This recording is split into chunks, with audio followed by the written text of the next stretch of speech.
네, 저는 오늘 고린도전서 15장 1절에서 10절까지를 본문으로 예수님은 다시 살아나셨습니다 라는 제목의 말씀을 나누겠습니다. 그 기독교의 중심에는 항상 복음이 있습니다. 그리고 그 복음은 단지 교리만을 뜻하진 않습니다. 이 복음은 살아있는 하나님의 말씀이고 하나님의 능력이며 예수 그리스도를 통해서 죄와 죽음에서 사람을 구원하시는 하나님의 실제 역사입니다. 그래서 바울은 복음에 대해서 말할 때 이렇게 고백했는데요. 저희 다 함께 로마서 1장 16절 말씀 같이 읽겠습니다. 시작. 내가 그리스도의 복음을 부끄러워하지 아니하노니 이는 그 복음이 믿는 모든 자에게 구원을 주시는 하나님의 권능이기 때문이라. 먼저는 유대인에게요 또한 그리스도인에게로다. 지금 바울은 나는 복음을 부끄러워하지 않는다고 고백하고 있습니다. 왜냐하면 이 복음은 믿는 모든 자에게 구원을 주시는, 여기서 구원은 지옥으로부터의 구원이기도 하지만 죄와 악함으로부터의 구원, 또 죽음에서부터의 구원을 주시는 하나님의 능력이기 때문에 바울은 복음을 부끄러워하지 않는다고 고백하고 있습니다. 이처럼 복음은 단지 가벼운 위로의 말이나 좋은 철학, 논리 같은 것들이 아닙니다. 이 복음은 사람을 살리고 사람을 회복시키는 하나님의 능력입니다.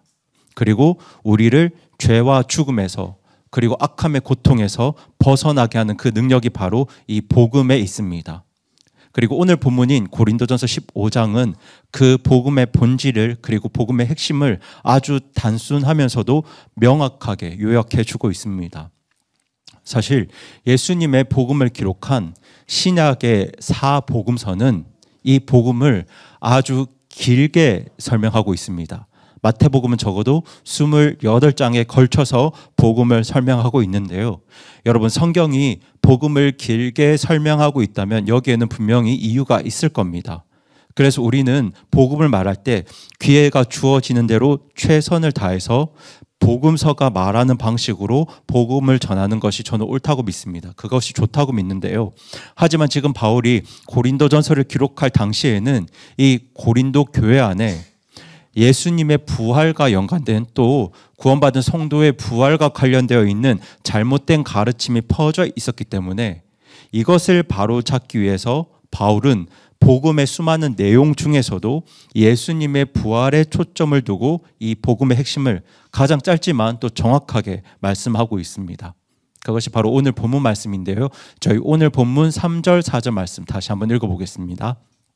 시작.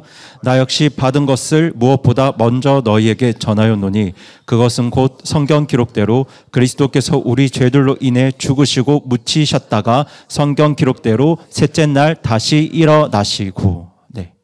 보시는 것처럼 복음의 핵심은 바로 예수님의 죽으심과 부활입니다. 하나님의 아들이신 예수님께서 우리 죄를 위해 죽으셨고 장사되셨고 사흘 만에 다시 살아나셨습니다. 이것이 바로 복음의 핵심입니다. 여러분, 이것이 없으면 우리가 교회를 다니는 이유도, 예배 드리는 이유도, 기도하고 성경 읽는 이유도 다 사라집니다. 다 의미가 없습니다. 예수님의 부활이 없다면 우리가 아무리 착하게 살아도 우리는 절대로 죄와 악함에서 또 죽음의 권세에서 벗어날 수 없습니다. 예수님의 부활이 없다면 우리가 아무리 노력하며 살아도 우리는 여전히 죄와 죽음의 두려움과 고통 가운데 있을 겁니다. 그래서 바울은 이렇게 말하고 있습니다. 저희 다 함께 고린도전서 15장 14절 말씀을 같이 읽겠습니다. 시작. 그리스도께서 일어나지 아니하셨다면 우리의 선포가 헛되고 너희의 믿음도 헛되며. 네, 지금 바울은 이렇게 말합니다. 예수님의 부활이 거짓이라면 우리가 전하는 것도 다 헛되고, 그러니까 지금 이렇게 말씀을 나누고 선포하는 것도 다 헛되고 우리의 믿음도 다 헛되다고 말씀합니다. 이처럼 복음에서 가장 중요한 것이 바로 예수님의 부활입니다. 예수님의 부활이 진짜이기 때문에 우리의 믿음이 헛되지 않고 우리의 선포가 헛되지 않습니다. 그래서 저는 오늘 말씀을 통해서 이 복음의 핵심이 되는 예수님의 부활에 대해서 오늘 말씀을 나누길 원하는데요. 특별히 오늘은 예수님의 부활에 대한 세 가지 중요한 측면을 여러분과 함께 살펴보려고 합니다. 그 세 가지는 다음과 같은데요. 저희 같이 한번 읽어보겠습니다. 시작. 부활은 역사적 사실입니다. 부활에 대한 믿음은 합리적 신학입니다. 부활에 대한 믿음은 은혜의 신앙입니다. 네, 저희가 이 세 가지 주제를 통해서 예수님의 부활이 단지 어떤 설화나 비유나 상징이 아니라 지금도 우리 삶을 바꾸는 실제 사건이었고 또 하나님의 능력이라는 것을 저희가 다시 확인하길 원하는데요. 그 바람을 가지고 저희가 첫 번째 주제부터 다시 살펴보겠습니다. 저희 첫 번째 주제 다시 한번 읽어보겠습니다. 시작. 그리스도의 부활은 역사적 사실입니다. 여러분, 너무나 당연한 이야기겠지만 예수님의 부활은 실제로 일어난 사건입니다. 성경은 그것을 단순히 상징이나 교훈으로 말하지 않습니다. 저희가 읽지는 않겠지만 본문 3절, 4절을 다시 보시기 바랍니다. 지금 고린도전서 15장에서 바울은 아주 분명하게 말하고 있는데요. 보시는 것처럼 바울은 내가 받은 복음을 너희에게 전한다 말하면서 그것은 성경대로 예수님께서 우리 죄를 위해 죽으셨고 장사되셨다가 성경대로 사흘 만에 다시 살아나셨다고 말합니다. 여러분, 이 말씀은 단지 우리가 이렇게 믿자라는 권유가 아닙니다. 그러니까 이 말씀은 실제로 있었던 사건에 대한 선포입니다. 그래서 마태복음, 마가복음, 누가복음, 요한복음 모든 복음서마다 뭐가 기록되어 있냐면 예수님의 죽으심과 부활이 기록되어 있습니다. 여러분, 그 이유가 간단합니다. 왜냐하면 그것이 진짜로 있었던 사건이기 때문입니다. 여러분, 사실 기독교는 이렇게 살면 구원받을 수 있다 이런 식으로 말하지 않습니다. 기독교는 어떤 가르침 때문에 구원받는다 말하지 않습니다. 기독교는 어떤 일이 실제로 일어났기 때문에 그 일을 믿어야 구원받을 수 있다라고 말합니다. 그것이 바로 예수님의 부활입니다. 사람들이 흔히 기독교를 도덕적인 종교라고 생각합니다. 물론 부인할 수는 없습니다. 왜냐하면 성경은, 기독교는 세상 도덕보다 더 기준이 높은 하나님의 의를 성도들에게 요구하고 있기 때문입니다. 마태복음을 보시면 바리새인보다 훨씬 더 높은 의를 사람들에게 요구하고 있습니다. 그래서 도덕적으로 볼 수는 있습니다. 하지만 기독교의 시작은 어떻게 하면 착하게 살 수 있을까에 대한 가르침에 있는 것이 아니라 그 일을 위해서 하나님과 예수님과 성령님께서 우리를 위해 행하신 일에 있습니다. 하나님의 아들이신 예수님은 이 땅에 오셔서 십자가에서 죽으셨고 무덤에 묻히셨다가 사흘 만에 다시 살아나셨습니다. 이 일을 행하셨습니다. 이 일이 기독교의 출발입니다. 여러분, 이 사건이, 이 일이 없다면 기독교는 아무런 힘도 없고 의미도 없습니다. 그래서 여러분, 예수님의 부활이 역사적 사실이라는 것이 정말 중요합니다. 제가 그 대학 시절에 불교, 힌두교, 이슬람교, 유교의 원리를 한번 파헤쳐 본 적이 있습니다. 왜 파헤쳤냐면 제가 당시 이제 대학 교수님들께 복음을 전하려고 정말 수차례 시도를 했었는데요. 복음을 전하면서 정말 여러 가지 한계를 느꼈습니다. 제가 모르는 것이 너무 많다는 것을 깨닫게 되었습니다. 그 경험들 때문에 다른 종교는 어떻게 믿을까, 어떻게 가르칠까에 대해서 관심을 가졌던 적이 있습니다. 그런데 세상 모든 종교의 중심에는 뭐가 있냐면 가르침이 있습니다. 가르침이 있어요. 이렇게 하면 악함에서 벗어날 수 있다. 이렇게 하면 행복해질 수 있다. 이렇게 하면 죽어서 좋은 곳에 갈 수 있다. 이렇게 하면 세상이 좋아질 수 있다. 그러니까 착하게 살아라, 참거라, 용서해라. 그 가르침이 종교의 중심입니다. 그 가르침이 사람을 변화시킬 수 있다고 믿습니다. 그런데 기독교는 다릅니다. 기독교에서도 사람이 어떻게 살아야 하는가에 대한 가르침이 있고 그 가르침을 중요하게 여깁니다. 하지만 기독교는 가르침에 의지하지 않습니다. 성경은 가르침으로 안 된다고 말합니다. 가르쳐서 사람이 안 변한다고 말합니다. 가르침만으로는 사람이 죄와 악함에서 벗어날 수 없다고 말합니다. 그래서 하나님과 예수님과 성령님께서 이 일을 하셨습니다. 사람들을 가르치신 것만이 아니라 실제로 그 사람들을 죄와 악함에서 벗어나기 위해서 실제로 어떤 일들을 하셨습니다. 거기서 가장 중요한 일이 바로 예수님의 죽으심과 부활입니다. 가르침만으로 안 되기 때문에 예수님께서 십자가에서 죽으셨고 다시 부활하셨습니다. 때문에 기독교 신앙에서 그 사람이 어떻게 살아야 하는가 그 가르침보다 훨씬 더 중요한 것이 바로 예수님께서 십자가 위에서 무슨 일을 이루셨는가입니다. 그리고 그렇게 예수님께서 하신 일에서 시작하는 것이 바로 기독교 신앙입니다. 여러분, 다른 종교는 가르침이 제일 중요하고 그 가르침 안에서 내가 한 일이 제일 중요합니다. 하지만 기독교 신앙은 내가 한 일보다 예수님이 하신 일, 하나님께서 하신 일이 훨씬 중요합니다. 그리고 그것이 복음입니다. 예수님이 정말 십자가에서 죽으셨고 진짜로 무덤에 묻히셨고 정말로 사흘 만에 다시 살아나셨다는 걸 믿는 것이 바로 기독교 신앙의 출발입니다. 그런데 어떤 사람들은 이 부활의 역사성을 불편해합니다. 특별히 19세기 이후에 교회 안에서, 기독교 안에서 자유주의 신학이라는 사조가 등장했는데요. 이 사람들은 이렇게 말합니다. 현대인들은 이런 기적들 믿기 어렵습니다. 이 부활과 같은 초자연적인 일들은 정말 받아들일 수 없습니다. 이렇게 생각하면서, 이렇게 말하면서 이렇게 주장하죠. 이 예수님의 부활은 실제로 일어난 일이 아니라 어떤 상징입니다. 그러니까 고난 뒤에도 다시 일어날 수 있다는 희망의 상징이고 죽음과 같은 절망을 이겨낸, 그러니까 죽음이 아니라 죽음과 같은 절망을 이겨낸 감정의 회복입니다. 이런 식으로 말합니다. 하지만 여러분, 성경은 그렇게 말하지 않습니다. 성경은 정말 단호하게 말씀하고 있는데요. 성경은 예수님께서 죽으셨고 무덤에 묻히셨다가 사흘 만에 다시 살아나셨다. 정확하게 말씀하고 있습니다. 여러분, 만약에 예수님의 부활이 그냥 상징이라면, 예수님이 다시 살아나신 적이 없다면 사람에게, 우리에게 구원이 있을 수 없습니다.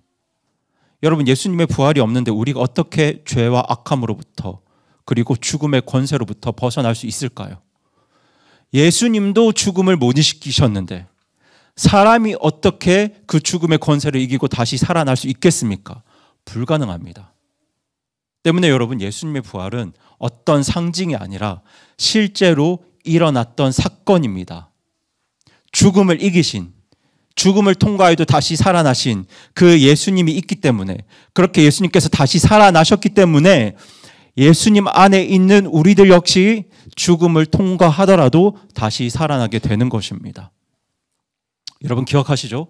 노아의 가족들이 어디 안에 있었나요? 방주 안에 있었기 때문에 그들이 지구를 뒤덮은 물을 통과해도 다시 살아났던 것처럼 예수님께서 죽음을 통과해도 죽음을 이기고 다시 살아나신 분이기 때문에 우리가 죽더라도 우리가 누구 안에 있습니까? 그렇죠. 부활하신 예수님 안에 있기 때문에 우리도 다시 살아나게 되는 것입니다. 이러한 모든 믿음은 예수님께서 실제로 다시 살아나셨다는 그 사실에 근거합니다. 때문에 구원받은 우리 성도와 교회는 이 사실 앞에 모두가 100% 확신을 가지고 아멘 하면서 화답하셔야 합니다. 정말 100% 확신하셔야 됩니다. 어떤 말에도 예수님의 부활이 사실이라는 여기에 대한 믿음이 절대로 흔들리시면 안 됩니다. 정말입니다, 여러분. 여러분, 예수님은 분명히 죽으셨지만 다시 살아나셨습니다. 네, 그럼 저희 이제 이어서 두 번째는 저희 두 번째 주제 같이 한번 읽어보겠습니다. 시작. 부활에 대한 믿음은 합리적 신앙입니다.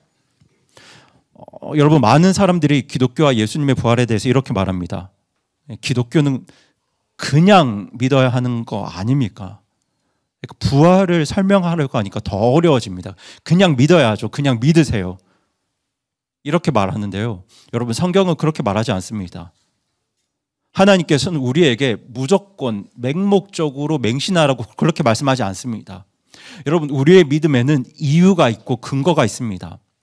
그리고 고린도전서를 기록한 바울도 이 15장에서 예수님의 부활을 설명할 때 정말 수많은 근거와 증거들을 제시하고 있습니다.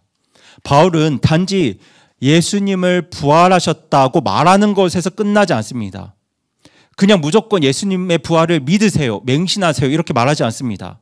지금 바울은 무엇을 말하고 있냐면 누가 부활하신 예수님을 보았는가, 그 사람들은 언제 어디서 어떤 상황에서 예수님을 만났는가, 특별히 부활하신 예수님을 목격했는가, 이 모든 내용을 아주 자세하게 설명하고 있습니다.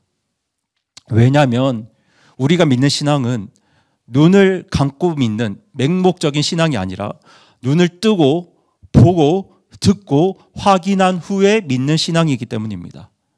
그래서 바울은 부활의 증인들을 나열합니다. 바울은 예수님의 부활을 목격한 사람들의 이름을 하나하나 다 나열하고 있습니다. 저희 다시 오늘 본문 4절에서 8절까지 말씀 한번 읽어보겠습니다. 시작. 게바에게 보이시고 그 뒤에 12사도에게 보이셨다는 것이라. 그 뒤에 그분께서 500여 형제들에게 한 번에 보이셨는데 그들 가운데 대부분은 지금 이때까지 남아있고 어떤 사람들은 잠들었느니라. 그 뒤에 그분께서 야고보에게 보이시고 그 다음에 모든 사도들에게 보이셨으며 맨 마지막에는 정해진 때를 벗어나 태어난 자 같은 내게도 보이셨나니. 네.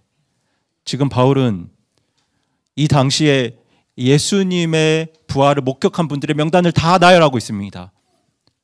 보시는 것처럼 예수님은 부활하신 자신의 모습을 게바, 베드로에게 보이셨고 12사도에게 보이셨고 500명 넘는 형제들에게 한꺼번에 보이셨고 야고보에게도 보이셨습니다. 그리고 마지막으로 바울 자신에게도 보이셨다고 그렇게 말하고 있습니다. 그리고 여기서 특별히 500명 이상의 사람들이 한 번에 보았다는 말은 아주 중요합니다.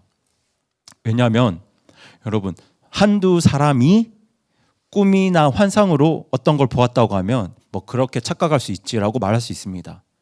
그런데 500명 이상이 동시에 어떤 장소에서 어떤 상황을 똑같이 봤다고 하면 여러분 그건 착각이 아닙니다. 그건 사실입니다. 그래서 바울은 예수님의 부활을 목격한 사람들이 많은데 그 중에는 지금도 살아있는 사람들이 많다고 그렇게 말하고 있는 겁니다. 그래서 6절에서는 이렇게 말합니다. 저희 다 함께 본문 6절 말씀 같이 읽겠습니다. 시작. 그 뒤에 그분께서 500여 형제들에게 한 번에 보이셨는데 그들 가운데 대부분은 지금 이때까지 남아있고 어떤 사람들은 잠들었느니라. 여러분 이 말씀의 의미를 이해하시죠? 바울이 편지를 쓸 당시에는 그 500명 중에 예수님의 부활을 목격했던 500명 중에 살아있는 사람들이 많았다는 겁니다. 그러니까 지금 바울은 이렇게 말하는 겁니다. 여러분이 만약에 예수님의 부활을 못 믿겠으면은 그 사람들 찾아가 보세요. 찾아가서 직접 물어보세요. 지금 예수님의 부활을 목격한 사람들 중에 지금도 살아있는 사람들이 많으니까 직접 가서 물어보시면 됩니다. 이렇게 말하고 있는 겁니다. 얼마나 당당한 말인가요?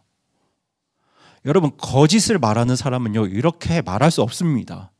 그냥 모호하게 말하고 어물쩍 넘어가려고 하죠. 그런데 지금 바울은 당당하게 말합니다.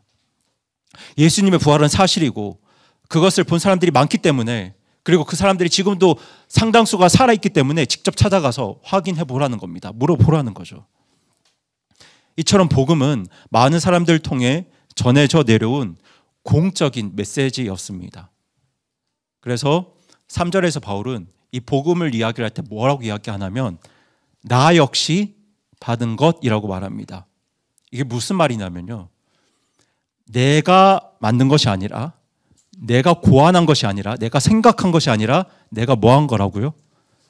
네, 받은 것을 너에게 전한다. 이렇게 말씀하고 있습니다. 여러분 바울이 지금 전한 복음은요. 자신이 생각해내거나 고안한 것이 아니라 누군가에게 직접 배우고 듣고 받은 것입니다. 누구로부터 들었을까요? 한때 바울이 핍박했던 예루살렘 교회 성도들입니다. 그러니까 예수님의 부활은 예수님이 부활하시고 승천하신 직후부터 사도들에 의해 가르쳐줬고 또 이를 믿는 수많은 교회 성도들을 통해서 전해졌는데요. 그러니까 이게 무슨 이야기냐면 이 예수님의 부활이 수십 년이 수백 년이 지난 후에 꾸며낸 이야기가 아니라는 말입니다. 여러분, 지금 바울이 기록한 고린도전서가 언제 기록되었냐면 예수님이 부활하시고 승천하신 후 불과 15년, 20년 그 안에 고린도전서가 기록되어 있습니다. 고린도전서가 기록되었는데요. 시간이 얼마나 지났다고요? 15년, 20년 정도밖에 안 지났습니다. 그리고 그때 예수님께서 죽으셨고 장사되셨고 부활하셨다는 복음의 가장 핵심적인 내용이 고린도전서에 정확하게 정리가 되어 있습니다. 그게 사람들에게 전해졌습니다. 그리고 그런 상황에서 지금 15년, 20년밖에 안 지났으면 예수님의 십자가 사건을 목격했던 그때 많은 사람들이 아직도 살아있지 않겠습니까? 그런 상황에서 예수님이 부활하지 않았다면 어떤 일이 일어났을까요? 예수님의 부활에 대한 이 선포가 거짓이라면 어떤 일이 일어났겠습니까? 여러분, 그 예수님께서 사흘 동안 묻히셨던 무덤이 누구의 무덤인 줄 아시나요? 그 아리마대 요셉의 무덤이었습니다. 아리마대 요셉은 부자였고요. 그 당시에 유명한 사람이었습니다. 때문에 그 무덤 역시 예루살렘 사람들 대부분이 다 아는 곳이었습니다. 아리마대 요셉의 그 무덤이 어디에 있는지 사람들이 다 알고 있었습니다. 그런데 만약에 예수님의 부활이 가짜라면 사람들이 어떻게 반응했을까요? 어디로 찾아갔을까요? 그 무덤으로 찾아갔겠죠. 특별히 이 예수님의 가르침을 정말 마음에 들지 않았던 대제사장들, 바리새인들은 그 무덤을 열고 예수님의 시신을 꺼내서 이렇게 말했겠죠. 이 무덤에 있는 이 사람이 예수 아니냐? 지금 무덤에 누워있는 이 사람이 바로 예수다. 그러니까 예수는 다시 살아나지 않았다. 그렇게 반박하고 반론했을 겁니다. 순식간에 이 고린도전서의 말씀은 그렇게 거짓으로 다 드러나서 매장되었겠죠. 그런데 그때 그 누구도 그렇게 말하지 못했습니다. 왜냐하면 첫 번째는 예수님의 무덤이 비어 있었기 때문이고요. 두 번째는 부활하신 예수님을 수많은 사람들이 보았기 때문입니다. 예수님의 부활을 직접 목격한 수많은 사람들이 예수님의 부활을 전하기 시작했습니다. 그렇게 부활의 복음이 오늘 우리에게까지 전해진 겁니다. 그렇게 바울만 복음을 받은 것이 아니라 저와 여러분도 복음을 전해 받았습니다. 그리고 여러분, 예수님의 부활이 조작되지 않았다는 또 다른 근거가 있는데요. 그것은 바로 부활의 처음 목격자가 아시나요? 여인들이었다는 사실입니다. 여러분, 복음서를 보면 부활하신 예수님을 제일 먼저 목격한 사람은 놀랍게도 여인들, 우리 자매님들이었습니다. 그런데 이것이 왜 중요하냐면 2000년 전 이 당시 사회에서 여인들은 법정에서 증인으로 인정받지 못했습니다. 증인으로서의 어떤 효력이 없었습니다. 그런데 성경은 예수님의 부활을 처음 목격한 사람들이 남성들이 아니라 여성들이라고 말합니다. 아시는 것처럼 마리아, 또 다른 마리아, 살로메 이런 여인들이 예수님의 빈 무덤을 제일 처음 발견했고 예수님을 가장 먼저 만났습니다. 그런데 여러분, 만약에 예수님의 제자들이 예수님의 부활을 꾸며낸 이야기로 만든 거라면, 이걸 조작한 거라면 이 부활의 첫 목격자를 누구로 정했을까요? 그렇죠. 남자들로 정했겠죠. 뭐 베드로, 요한 또는 바울처럼 사람들에게 존경받는 남자들, 증인으로 영향력 있는 남자들을 첫 목격자로 만들었을 겁니다. 그런데 복음서는 그렇게 하지 않습니다. 왜냐하면 그냥 사실대로 기록했기 때문입니다. 여러분, 누가 봐도 불리해 보이는 내용을 굳이 넣었다는 건 그것이 거짓이 아니라는 뜻입니다. 여러분, 보통 그 신화나 전설은 어떤 방식으로 그 영웅들을 묘사하냐면 대부분 그 인물들이 완전하고 위대하게 보이도록 그렇게 그 삶을, 그 사람을 꾸밉니다. 그 탄생 이야기부터 시작해서 그 능력과 혈통과 업적까지 모두 흠잡을 데 없는 영웅처럼 위대하게 만들어냅니다. 그래서 신라 초대왕 박혁거세 왕께서는 어디에서 태어나셨습니까? 네, 아래에서 태어나셨잖아요. 그런데 여러분, 성경은 그렇지 않습니다. 그 대표적인 예가 마태복음 1장에 기록된 예수님의 족보입니다. 여러분 보시는 것처럼 예수님의 계보, 예수님의 족보에는 세상 기준으로 보면 정말 부끄러운 내용들이 다 들어가 있습니다.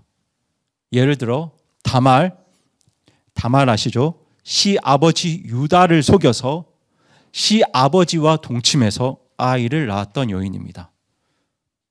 여러분, 만약에 우리 가족 친척 안에 이런 일이 있으면 우리가 얼굴 들고 다닐 수 있겠습니까? 못 들고 다니죠. 그런데 이 일들이 기록되어 있죠. 그리고 라합은 여리고 성에 살았던 이방 창녀였습니다. 기생이었습니다. 그리고 룻은 이스라엘 민족이 혐오했던 모압 여인이었고요. 다윗 보이시나요? 다윗 옆에 누구의 이름이 등장합니까? 우리야. 여러분, 다윗은 충성스러운 부하 우리아를 죽인 살인자였는데 그걸 기록하고 있습니다. 그리고 그 우리아의 아내 바세바는 그 다윗과 간음해서 아이를 낳은 여인이었습니다.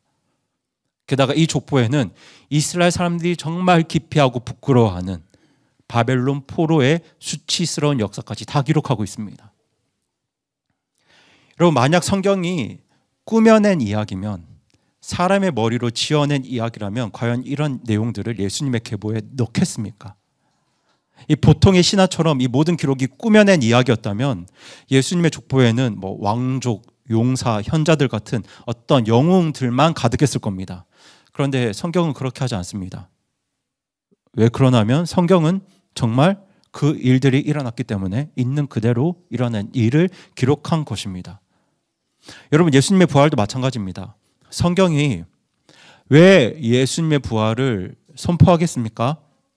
그것이 실제로 일어났던 사건이기 때문입니다.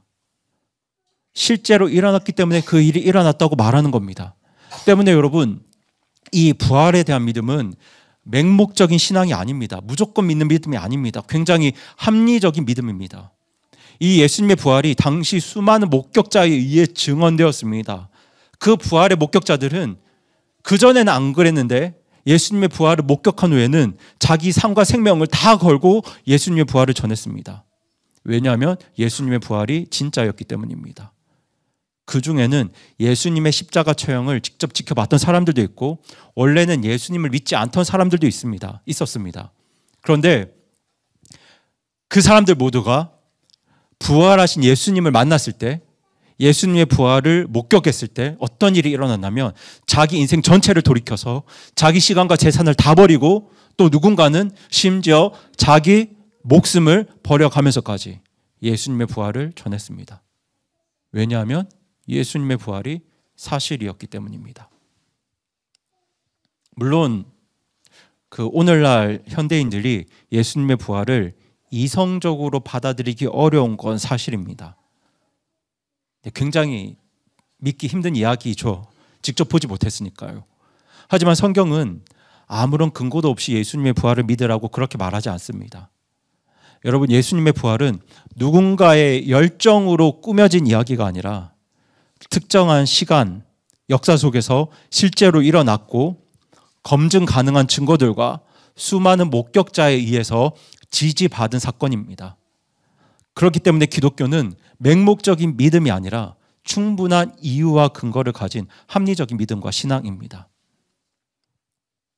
그러면 이제 우리가 여기서 한 가지 질문을 해보아야 하는데요. 그 질문이 뭐냐면, 이토록 합리적으로 충분한 근거를 가지고 성경은 복음, 예수님의 부활을 말하고 있는데 왜 어떤 사람들은 이 복음을 거부하고 또 반면 어떤 사람들은 이 복음 때문에 그 삶이 완전히 변하는 것일까요? 왜 어떤 사람들은 이 부활의 증거들을 보고도 이것을 외면하고 왜 어떤 사람들은 눈물을 흘리면서 부활하신 예수님 앞에 무릎을 꿇는 것일까요? 그 차이를 만들어내는 것이 있습니다. 저는 이게 제일 중요하다고 보는데요. 그것이 뭐냐면 바로 하나님의 은혜에 대한 믿음과 태도입니다. 그래서 우리는 이어서 복음을 하나님의 은혜, 쉬운 표현으로 하나님의 사랑으로 믿는 것과 그렇지 않은 것의 차이를 세 번째 주제를 통해서 함께 살펴보겠습니다. 저희 같이 한번 읽어보겠습니다. 세 번째 주제 시작. 부활에 대한 믿음은 은혜에 대한 믿음입니다. 여러분, 제가 앞서 나눈 것처럼 이 기독교는 역사적인 실제 사건 위에 세워진 신앙입니다. 그리고 그 믿음은 합리적인 증거 위에 서 있습니다. 하지만 이 모든 것을 넘어서는 중요한 한 가지가 있습니다. 그것은 바로 하나님의 은혜, 하나님의 마음입니다. 여러분, 예수님의 부활을 진실로 믿는 사람은 그 사건이 단순한 사건이 아니라 나의 삶을 완전히 뒤엎는 하나님의 은혜라는 사실을 깨닫게 됩니다. 그래서 지금까지 예수님의 부활과 복음을 이야기했던 사도 바울도 이어서 어떻게 고백하고 있냐면요. 저 읽지는 않겠지만 한번 보시기 바랍니다. 여러분, 지금 이 9절, 10절 말씀 속에 은혜가 몇 번 나오나요? 네, 3번 나옵니다. 이 짧은 말씀 속에 은혜라는 단어가 3번이나 나옵니다. 여러분, 지금 바울이 왜 은혜를 말하고 있냐면 내가 잘나서, 내가 잘 깨달아서, 내가 바르게 살아서 구원을 받은 게 아니라고 말하고 있는 겁니다. 여러분, 바울은 오히려 자신을 하나님의 교회를 핍박했던 자라고 소개하고 있습니다. 그리고 그 말처럼 바울은 정말 예전에 예수님 믿는 사람들, 교회 잡으러 다닌, 핍박하러 다닌 사람이었습니다. 그랬던 그가 이제는 예수님을 전하고 복음을 전하고 수많은 교회들을 세우는데 쓰임받았고 수많은 성경을 기록했고 그렇게 사도들 중에서 가장 많은 열매를 맺고 있는 한 사람이 되었다고 말하고 있는데요. 그 이유를 지금 뭐라고 말하고 있냐면 뭐라고 말하고 있죠? 은혜, 하나님의 은혜 때문이라고 말합니다. 여러분, 은혜가 무슨 뜻인가요? 은혜란 내가 받을 자격이 없는데 하나님께서 거저 주시는 것입니다. 그것이 은혜입니다. 여러분, 우리가 뭘 잘해서 주시는 게 아닙니다. 우리가 뭐 똑똑해서 주시는 게 아닙니다. 우리가 착해서, 우리가 열심히 살아서, 우리가 신앙생활 잘해서 주시는 게 아닙니다. 우리는 원래 하나님 모른 채 살았고 하나님 거부하며 살았고 죄짓고 살았으며 우리 마음대로 살았던 사람들입니다. 그런 우리를 하나님께서 사랑하셔서 예수님을 보내주셨고 그 예수님께서는 우리 죄를 대신해서 십자가 위에서 죽으셨습니다. 그리고 그렇게 십자가 위에서 죽으셨던 예수님이 사흘 만에 다시 살아나셨습니다. 그리고 그 십자가의 죽음과 부활 때문에 죄인인 우리가, 자격 없는 우리가 누구 안에 들어가게 되었나요? 그렇죠. 예수님 안에 들어가게 되었죠. 그런 은혜를 받았습니다. 그렇게 우리가 예수님 안에 들어가서 우리의 죄가 보이지 않고 예수님의 의가 드러났기 때문에 누가 우리 안에 오셨냐면요. 성령님이 우리 안에 오셨습니다. 그렇게 우리가 하나님 나라에 들어갈 수 있게 되었습니다. 그렇게 우리가 예수님 안에 들어갔기 때문에 나중에 죽음을 통과하게 되더라도 예수님처럼 다시 살아서 하나님의 의가 충만한 죄와 악함이 없는 천년 왕국 그리고 영원한 주님의 나라 새 예루살렘에 들어가는 은혜를 누리게 되었습니다. 우리는 그렇게 믿음을 통해 하나님의 은혜로 구원받았습니다. 여러분, 이 모든 것이 다 은혜입니다. 하지만 복음을 들은 많은 사람들이 복음을 거절하는 가장 큰 이유는 이 하나님의 은혜를 믿지 않기 때문입니다. 여러분, 복음을 거절한다는 것은 단순히 과거의 어떤 사건을 부인하는 것이 아니라 사실 하나님의 은혜를 거절하는 것입니다. 왜냐하면 사람은 본능적으로 내가 무언가를 잘해야 된다고 생각하기 때문입니다. 다른 말로 내가 잘나야 합니다.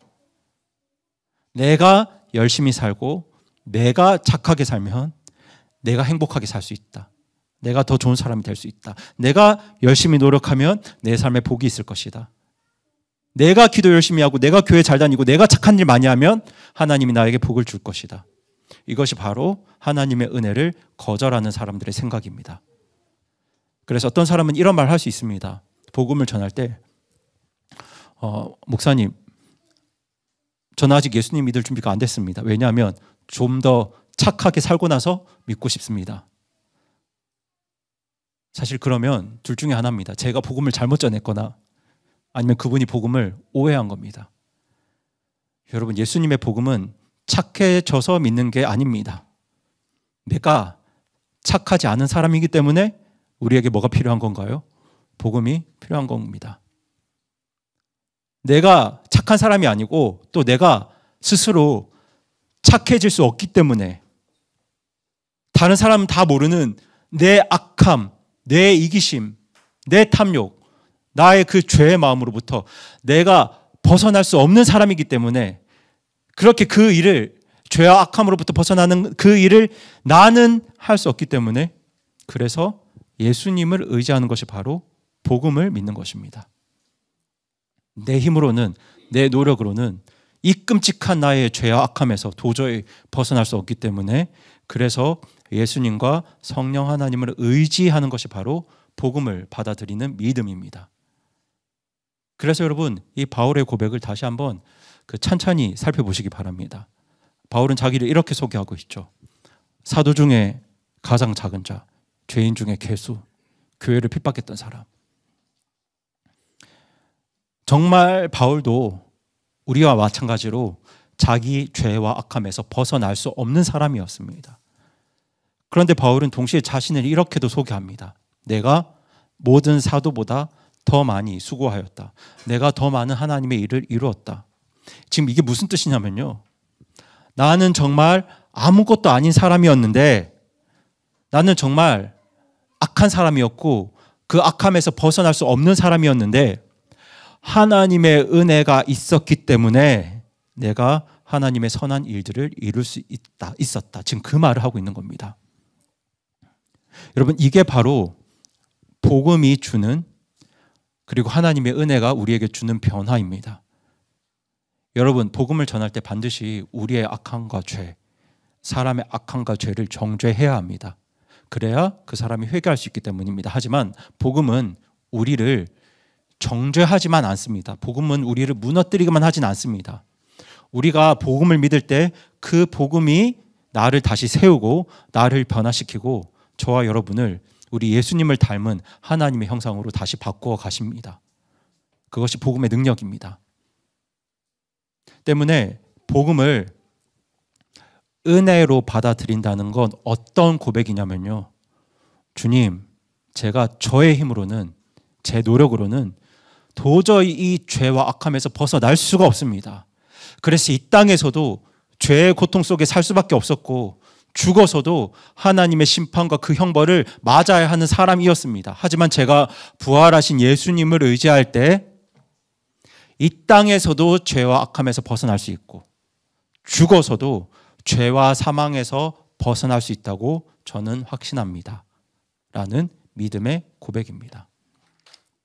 그래서 복음을 진짜로 믿는 사람, 다른 표현으로 복음을 은혜로 받아들이는 사람은 더 이상 자기 자신을 의지하지 않고 하나님의 은혜를 의지하며 살게 됩니다. 자기 힘으로 죄를 이기려 하지 않고 예수님께서 십자가에서 이루신 그 승리를 붙들고 살아가게 됩니다. 그렇게 지금 이 순간도 다른 사람이 아니라, 다른 것이 아니라 예수님을 통해서 내 안에 오신 성령 하나님께서 지금도 나를 도우신다는 사실을 믿고 그 도우심과 은혜에 의지하며 살아갑니다. 그것이 바로 은혜에 대한 믿음입니다. 자신의 가장 귀한 아들을 십자가에 내어주실 만큼 저와 여러분을 사랑하신 하나님께서 오늘도 우리에게 그 은혜를 베푸신다는 믿음이 가장 결정적인 태도의 차이를 만든 겁니다. 때문에 복음은요, 단순한 역사적 정보가 아닙니다. 이 복음은 하나님께서 자기의 사랑으로, 자기 은혜로 우리를 부르는 초대장입니다. 너는 죄인이지만, 너는 그 죄와 악함에서 벗어날 수 없지만 나는 너를 사랑할 준비가 되어 있어. 나는 너를 용서할 준비가 되어 있어. 나는 너에게 은혜를 베풀기 원한다. 그러니까 제발 회개하고 예수님 믿고 나에게 돌아오너라. 이것이 바로 우리 주 예수 그리스도의 복음입니다.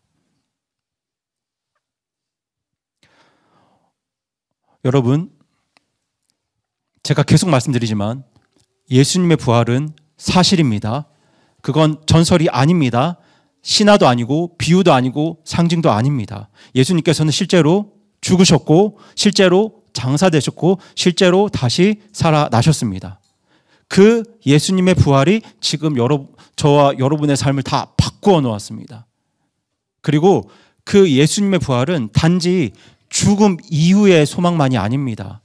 예수님의 부활은 죄와 죽음으로부터 승리를 보여주는 가장 확실한 사건입니다.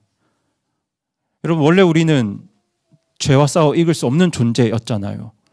죄로부터 벗어날 수 없는 사람들이었습니다. 그런데 그뿐만 아니라 그 죄로 인한 하나님의 심판도 피할 수 없고 영원한 형벌도 피할 수 없는 연약하고 악한 인생이었습니다. 그런데 누구는 다르셨냐면 예수님은 다르셨죠.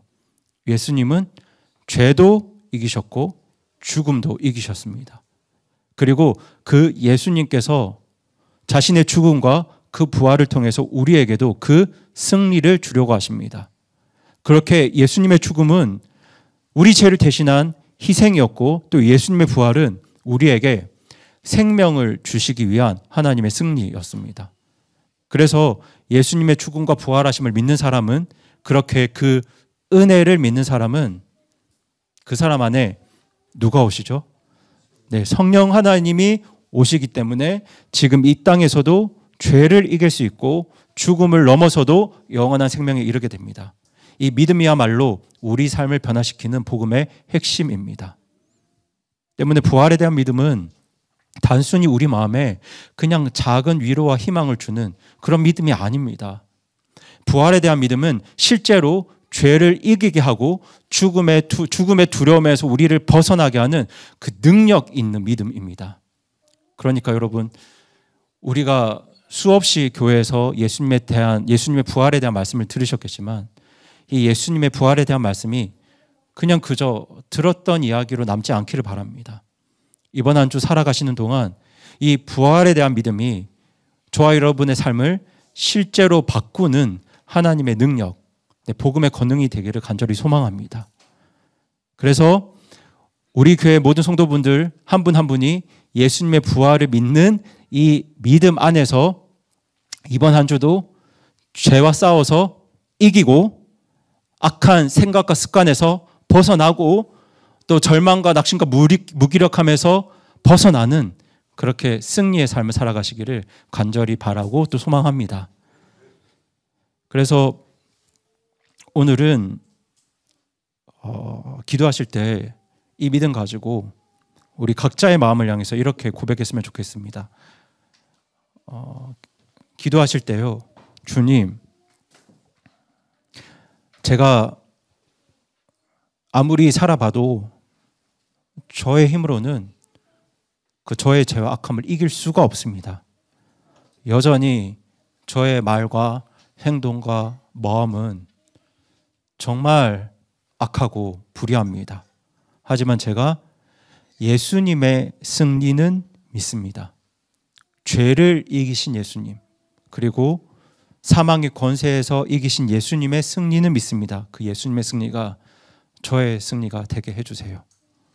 제가 예수님 안에, 성령님 안에 들어가려고 할 때, 그 예수님과 성령님을 의지할 때 저는 못하지만 우리 성령님께서 이기게 해주세요. 죄와 악함으로부터 제가 승리할 수 있게 해주세요. 이렇게 고백하고 기도하시기 바랍니다. 그렇게 부활하신 우리 주님께서 오늘도 우리 가운데 역사하셔서 우리 삶 가운데 죄로부터의 승리와 또 죽음을 넘어서는 그 생명의 자유를 이루어 주실 줄 믿고 우리 하나님께 모든 감사와 영광을 올려드립니다.